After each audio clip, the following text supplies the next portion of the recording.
Well, new this afternoon, the alleged gunman accused of trying to assassinate President Trump at the White House Correspondents Dinner last month has pleaded not guilty to all charges. Now, his defense team is also trying to have some federal prosecutors moved off the case.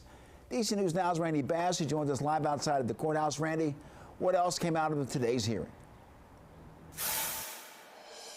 Yes, today was the first time Cole Allen entered any pleas to any of the charges since the White House Correspondents' Dinner incidents several weeks ago. His defense attorney entering not guilty pleas on his behalf. He did not speak during the hearing earlier today. He's now facing 4 charges after he was indicted last week on those 4 charges. The 4 charges being attempted assassination, 2 firearms charges, and now a new charge of assaulting a federal officer. Prosecutors now allege it was Allen's shotgun that went off as he tried to push through the barricade through the security checkpoint at the Washington Hilton several weeks ago as he was trying to allegedly attempt to target the president and top officials. Mark?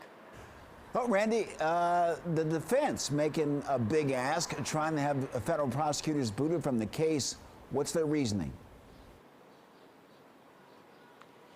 Yes, in short, the defense says prosecutors with the DOJ and the D.C. U.S. Attorney's Office are simply just too close to the case, saying the office's top prosecutor, Jeanine Pirro, and acting U.S. Attorney General Todd Blanche are just too close to the case, saying they both have a close relationship with the main target in this case, President Donald Trump, and saying that they were both at the dinner that night, saying that victims in cases should not be allowed to make prosecutorial decisions.